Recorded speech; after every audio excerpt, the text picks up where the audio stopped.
Disons que, effectivement, je vais vous parler de questions de valeur, et comme le disait Luc, pour la biodiversité, je vais vous donner les principes généraux, hein, je ne vais pas vous donner les modalités d'application. Je voudrais revenir un tout petit peu sur les mots, avant de commencer donc sur la dimension, disons, normative, éthique, d'un point de vue philosophique, des questions de biodiversité. Je voudrais revenir sur les mots, je voudrais revenir sur nature, diversité biologique et biodiversité. Bon, le mot de nature est le plus ancien, il y a beaucoup de critiques à lui faire. Personnellement, moi je pense qu'il ne faut pas le laisser tomber, il y a de bonnes raisons de le garder. Le terme de diversité, alors vous avez vu la convention sur la diversité biologique adoptée à Rio. Le terme de biodiversité est forgé, et à la façon dont on forge les mots en anglais, hein, c'est-à-dire en prenant deux et en faisant un, diversité biologique, et en renversant, ouais, pour nous, par rapport aux Français. Biodiversité, le terme de biodiversité apparaît dans un colloque qui s'est tenu en 1986 à Washington, un colloque de biologie de la conservation. Et c'est après ce colloque que le terme de biodiversité va se répandre, hein, ça sera un buzzword, comme certains observateurs ont dit, et que, en particulier, Edgar Wilson va faire un livre qui va reprendre le mot. Pourquoi est-ce que je dis ça? C'est parce qu'on se met à parler de biodiversité dans un colloque de scientifiques, mais au moment où les chiffres que nous donnait Luc se multiplient, et donc c'est dans le même mouvement qu'on se met à parler de biodiversité, qu'on en complexifie l'approche, hein, on ne se tient plus uniquement à la seule approche quantitative, statique et au seul niveau des espèces. On prend en compte des dynamiques qualitatives et les différents niveaux de diversité biologique du gène aux écosystèmes et au groupement d'écosystèmes. Donc, au moment, on se met à étudier la biodiversité au moment où on la sait menacée, c'est-à-dire dans un congrès de biologie de la conservation, c'est-à-dire que c'est au même moment qu'on se dit il faut connaître et il faut, alors appelez ça protéger, préserver, conserver, peu importe. Mais il y a une dimension, alors peut-être que le mot de militant est un peu fort pour dire ça, mais il y a une dimension de volonté d'intervention, de volonté de protection, et donc il n'y a pas seulement des connaissances, il n'y a pas seulement une application des connaissances, il y a quelque chose, et je pense que l'approche psychologique de ce point de vue-là, effectivement, sera importante, comme la découverte d'une relation qui nous lie à la biodiversité, et cette relation, elle n'est pas seulement analysable scientifiquement, c'est quelque chose comme une affection. Et ça, beaucoup de gens l'ont dit, et tout le monde le sait, c'est souvent au moment où on va perdre quelque chose que ce qui paraissait aller de soi, on se rend compte qu'on y tient et on veut le conserver. Donc ce que je voudrais présenter ce matin, c'est cet ensemble de liens que nous avons, alors appelons ça le vivant, appelons ça la nature, appelons ça la diversité biologique, appelons ça la biodiversité, et qui font que nous voulons faire quelque chose, et nous ne nous posons pas uniquement des questions techniques, mais effectivement nous nous posons des questions de valeur, d'attachement, de relation. Et pour présenter ça, alors vous savez peut-être, je vous le dis tout de suite parce que je vais revenir, que dans les années 1970, dans le moment où on découvre la crise environnementale, ce qu'on appelle à l'époque la crise environnementale ou la crise écologique, se développe une réflexion morale sur les relations de l'homme et la nature, ou des hommes ou des humains et de la nature, et qu'on va désigner du nom d'éthique environnementale, et qui se développe surtout en anglais. Mais je vais remonter un peu avant ces années 1970, je vais remonter dans les années 1940, et je vais partir de quelqu'un qui s'appelle Aldo Leopold, dont vous voyez la photo. Alors, il est non seulement fumeur, mais en plus, il est chasseur, mais c'est quand même... C'est quand même une des grandes figures de la protection de la nature, de l'environnement, de la biodiversité. C'est un forestier. Il a été actif dans la première moitié du XXe siècle. C'est un forestier qui a été en charge de la faune sauvage dans différents États des États-Unis, avant, qui a été aussi un militant de la protection de la nature, et puis ensuite qui est allé à l'université du Wisconsin à Madison, et tout à la fin de sa vie, il écrit un livre qui s'appelle Almanach d'un comté des sables, qui est traduit en français, qui est très accessible, que vous trouvez en livre de poche et dont je vous recommande la lecture. Et ce livre fait partie de dont vous parlait Valérie Chansigo en parlant d'écrits de nature, nature writing. C'est un récit. Je dis il est chasseur, Aldo Leopold, c'est un récit du chasseur dans la nature. Il part le matin, il a un Sun County Almanac dans le Wisconsin, il a un domaine et il le parcourt et il raconte. Et le livre se termine par la première formulation d'une éthique environnementale. En anglais, ça s'appelle Land Ethic, et je préfère pas traduire parce que traduire Land Ethic par éthique de la terre, ça pose des problèmes. Donc, dans cette dernière partie, il y a la phrase dont je voudrais partir et qui résume ce que je viens de vous dire sur il y a pas seulement des connaissances, il n'y a même pas seulement des principes moraux, il y a un ensemble de relations, et je crois que ce qu'on appelle l'éthique, c'est ça d'abord. Et donc, il me paraît inconcevable, écrit Aldo Leopold, qu'une relation éthique à la terre, alors c'est l'ordre, mais dans la traduction française, c'est traduit par terre, qu'une relation éthique à la terre puisse exister sans amour, sans respect, sans admiration pour elle, et sans une grande considération pour sa valeur. Alors, je vais surtout vous parler de la valeur, mais n'oublions pas, on y reviendra, tout ce qui précède, sur la dimension affective, l'amour, le respect, l'admiration. Alors, la valeur, lui qui faisait référence, et Léopold précise par valeur, j'entends bien sûr quelque chose qui dépasse de loin la valeur économique, je l'entends au sens philosophique. Bon, alors, qu'est-ce que ça veut dire? C'est ce que je vous propose de voir dans un premier temps. Donc, qu'est-ce que ça veut dire? Une grande considération pour sa valeur, et je l'entends, dit Léopold, au sens philosophique. Je vais vous montrer que alors Léopold, ce texte de Léopold, c'est le texte de référence des courants d'éthique environnementale qui se développent dans les années 70, et qui existent toujours encore.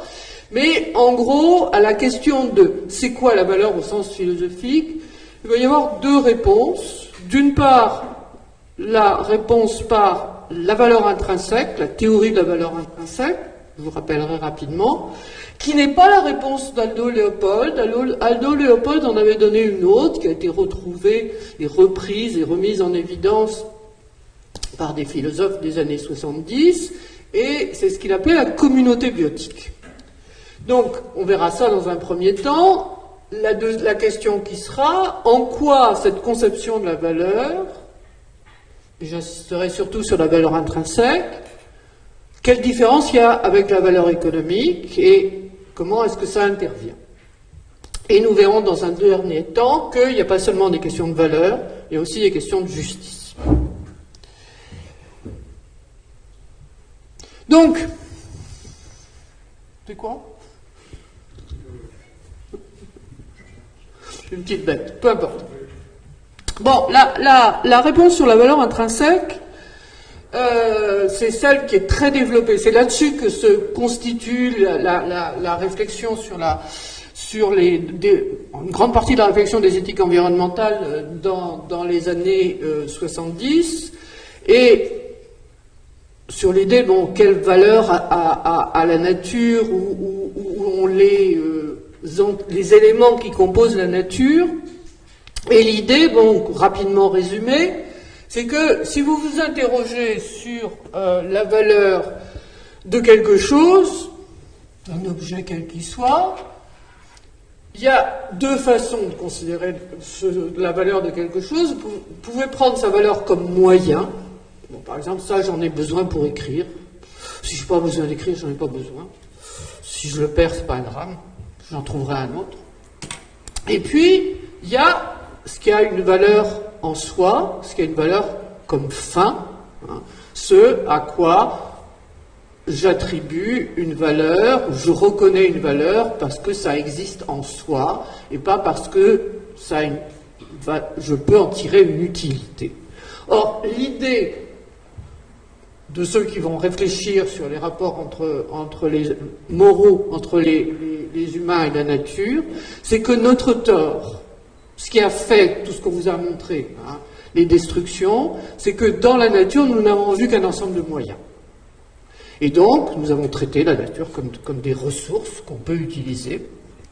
Nous n'avons envisagé la nature que du point de vue de la valeur instrumentale, et qu'on est passé à côté de ce qui est l'objet de respect, d'admiration, d'amour, ce qui vaut par soi. Et donc, toute la question, et c'est une question compliquée, c'est difficile à élaborer, mais en gros, ceux qui ont réfléchi là-dessus, ils sont arrivés, a été de dire, bon, qu'est-ce qui fait que les entités, un petit insecte comme ça, ne vaut pas, alors, vous me direz, justement, on n'a aucun besoin, j'aurais dû prendre quelque chose de plus laid, parce qu'on pourrait dire, ah, il est beau, regardez, c'est des jolies couleurs, bon, bref, peu importe.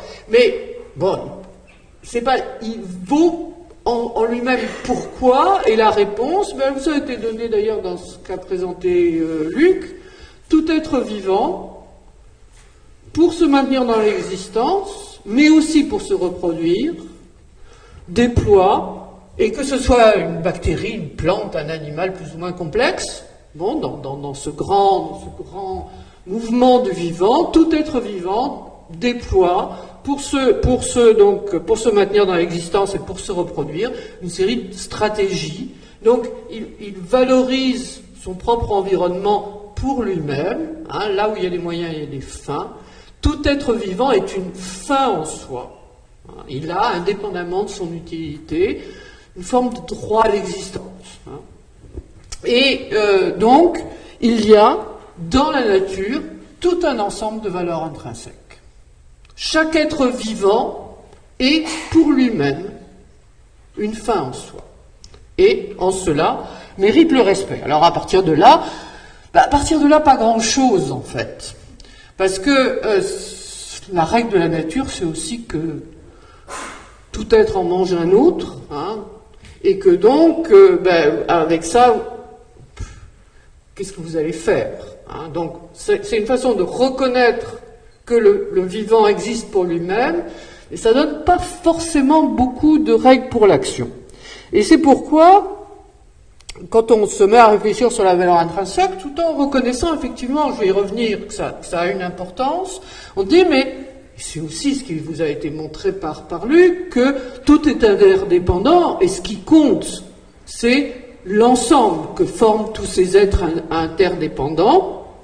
Et c'est là que Léopold, bon, qui vit dans les années 30, donc au moment où l'écologie est en train, disons, de passer d'une phase un peu biologique à une phase à la phase des écosystèmes, donc à la phase écosystémique, prend un terme antérieur qui existe à l'époque, et il dit, mais au fond, l'unité importante, l'unité qui compte, l'unité qui a de la valeur, c'est celle qui intègre dans ces réseaux d'interdépendance qui vous ont été montrés, qui intègre les différents composants biotiques et non biotiques. Et donc, au lieu de dire ceci a de la valeur, Léopold, je vais vous donner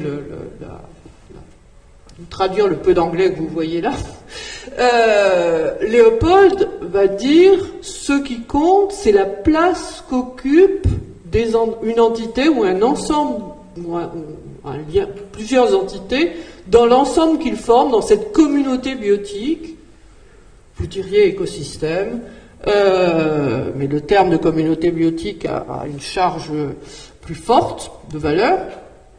Et donc, là où un premier aspect, disons, une première tendance de la réflexion sur l'éthique environnementale vous parle de valeur intrinsèque, Léopold formule une règle, hein, une chose est juste, alors en anglais right, hein, une chose est juste lorsqu'elle tend à préserver l'intégrité, la stabilité et la beauté de la communauté biotique. Elle est injuste lorsqu'elle tend à l'inverse. Donc c'est une règle. Hein, bon, il y avait des questions sur les interventions ou les non-interventions. Bien, comment est-ce qu'on va décider du loup ou de l'ours, hein? Pas seulement, alors on va dire le loup ou l'ours. C'est pas seulement c'est justement pour nous, c'est pas des instruments, mais c'est des êtres vivants qui ont une valeur en eux-mêmes, mais en plus, ce qui compte, c'est la place qu'ils occupent dans l'ensemble de l'écosystème.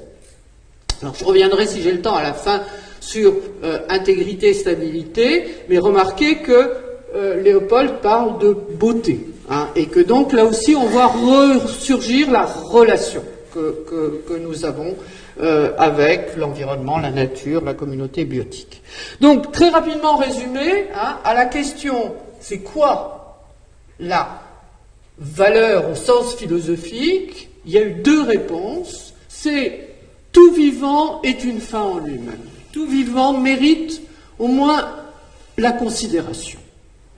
Ça lui donne une sorte oui, ça mérite qu'on prenne en considération son existence. Et deuxièmement, les vivants, Léopold a plusieurs fois dit, hein, aucun être vivant ne peut se concevoir indépendamment de son milieu.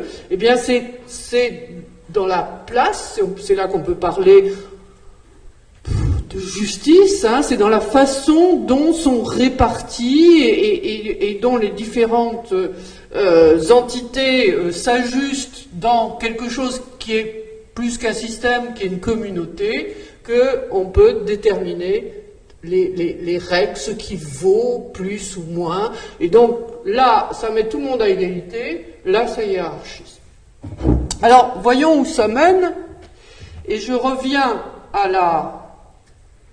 Donc tout ça, si vous voulez, c'est formulé, bon, Léopold, je vous l'ai pas dit, l'almanach d'un côté des sables est publié en 1949, juste après la mort de Léopold.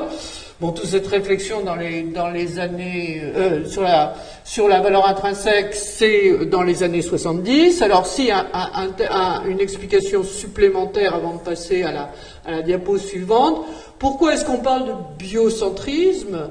Eh bien, c'est une conception morale où on considère, bio en grec ça veut dire vie, hein, que, comme je vous disais, tout être vivant mérite la considération morale. Pourquoi est-ce qu'on parle de écocentrisme? Éco comme écologie, comme écosystème, ça veut dire que cette communauté des vivants, et des non-vivants d'ailleurs, qu'est l'écosystème, est le niveau où se mesure la valeur d'une action.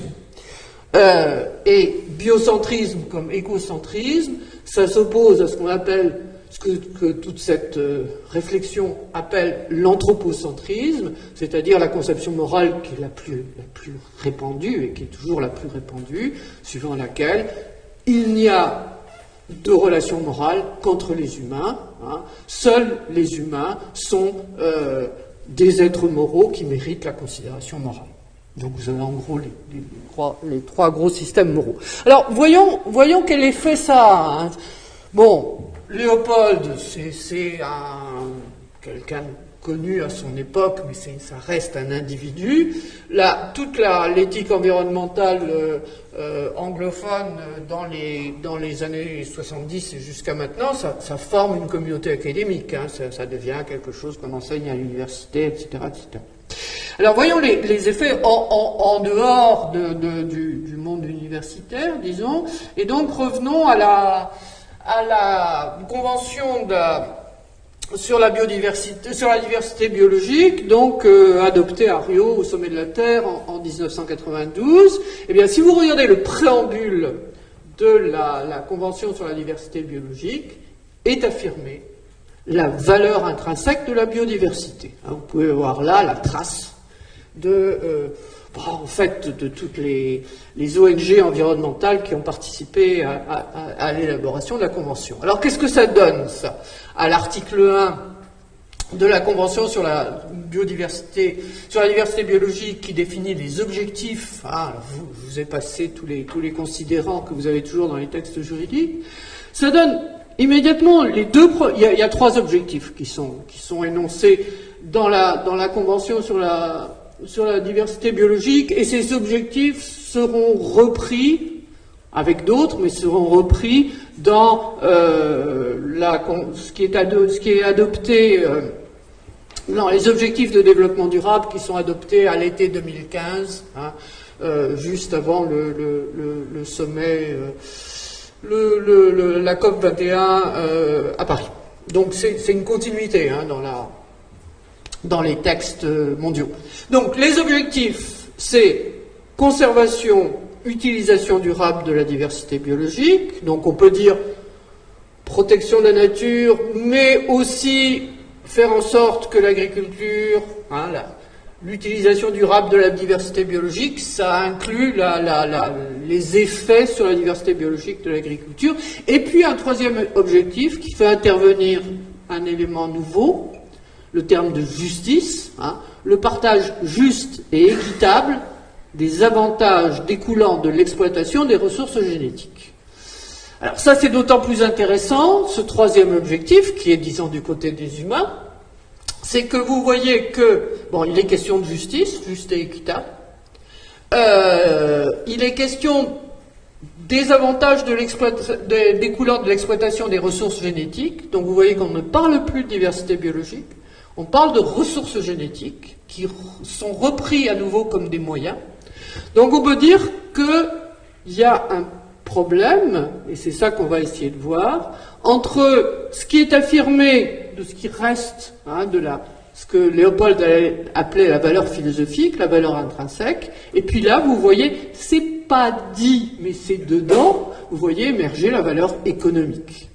Les avantages, le partage des équitable, ça renvoie à la possibilité de tirer des profits du marché. Donc, ça permet de poser la question, où est-ce qu'elle en est la différence entre valeur philosophique et valeur économique? Alors, de quoi on parle quand on parle de valeur économique? Vous inquiétez pas, je ne vais pas vous faire un cours d'économie, mais on parle essentiellement de moyens. La valeur économique, qu'elle mesure valeur d'usage ou valeur d'échange, qu'elle mesure l'utilité ou qu'elle s'exprime monétairement, elle mesure des moyens, elle mesure des utilités, ce que j'instrumentalise, et puis, valeur d'usage, valeur d'échange, elle pose l'interchangeabilité, la substituabilité. Ce que je vous disais pour mon stylo bille. Mon stylo bille, c'est un instrument substituable à différents niveaux de substituabilité mais il a, tel que je vous le présente, pas d'autre valeur que cette valeur d'instrument, ce qui fait qu'on peut en substituer d'autres. Vous voyez, au contraire, d'après ce que je vous ai dit, que la valeur intrinsèque, je vous dis aussi faiblement qu'elle débouche sur des prescriptions précises, la valeur intrinsèque dit quelque chose. Tout être vivant vaut pour lui-même comme être vivant. Il a une valeur en ce qui en fait un élément singulier et en ce sens insubstituable. Et donc on peut dire que il y a entre valeur économique et valeur philosophique, entre valeur économique et valeur intrinsèque, la différence qu'il y a entre ce qui a un prix, qui est la monétarisation est une façon de comparer toutes les choses, donc de les rapporter les unes aux autres, de les rendre substituables au moins dans la tête les unes aux autres, alors que la valeur intrinsèque, c'est ce qui a une dignité. La différence entre prix et dignité au niveau des êtres humains, elle est assez compréhensible. Hein. Elle permet l'interdiction de l'esclavage, par exemple. On peut avoir une utilité, mais on ne peut pas être complètement vendu, on ne peut pas être complètement substitué. Et l'appliquer à la biodiversité, c'est dire que, eh bien, comme l'a dit Michael Sandel, un philosophe américain, il y a des choses qui ne s'achètent pas. Il y a des choses qui ont peut-être un prix, mais dont la dignité est telle qu'elles ne peuvent pas être marchandisées. Et donc, de ce point de vue-là, l'affirmation de la valeur intrinsèque en préambule de la Convention sur la diversité biologique, c'est de dire, attention, on n'est pas uniquement dans le règne des moyens, peut-être y a-t-il des limites au marché par rapport à ce que je disais. Mais ça, on peut le dire, cette différence entre prix et dignité, on peut la dire encore plus fortement en posant, vous voyez, je vous ai parlé de valeur intrinsèque, c'est pas très lourd. Je vous ai dit, chaque chose est une fin, et puis j'ai employé le terme de droit. Hein.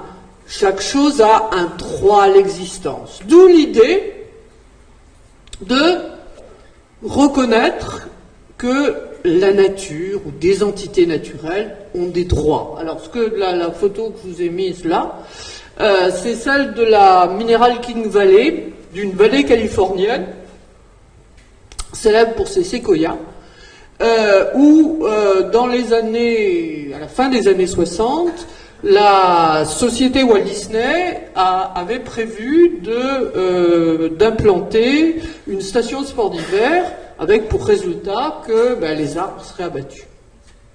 Le Sierra Club, qui est l'ONG environnementale la plus ancienne et américaine et une des plus puissantes, a attaqué Walt Disney devant le tribunal au motif que, pour défendre, hein,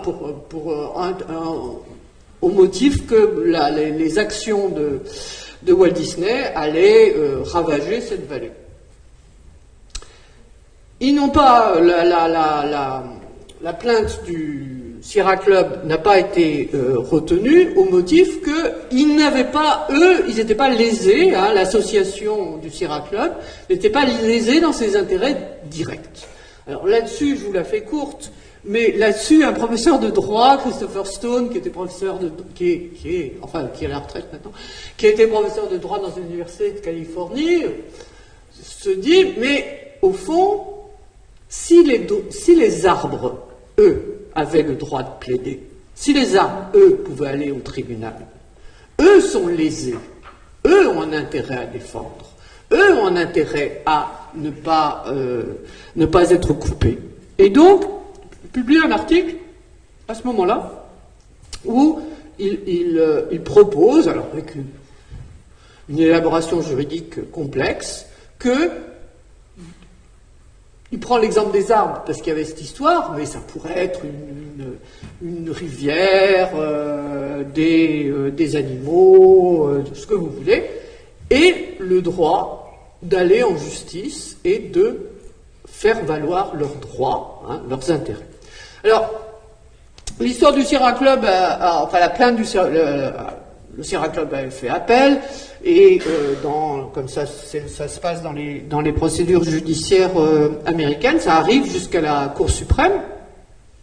L'article de Stone paraît à ce moment-là, et un des juges de la Cour suprême le lit, le juge Douglas, est assez convaincu, et il défend il reprend, il argumente l'avis de Stone.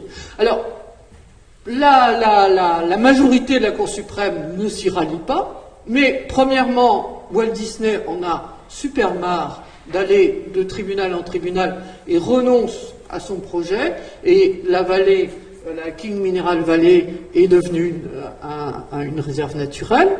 Et d'autre part, l'article, comme ça se passe dans ce genre de situation, le juge Douglas publie ce qu'on appelle une opinion minoritaire, Et à partir de là, l'idée des droits de la nature s'est répandue.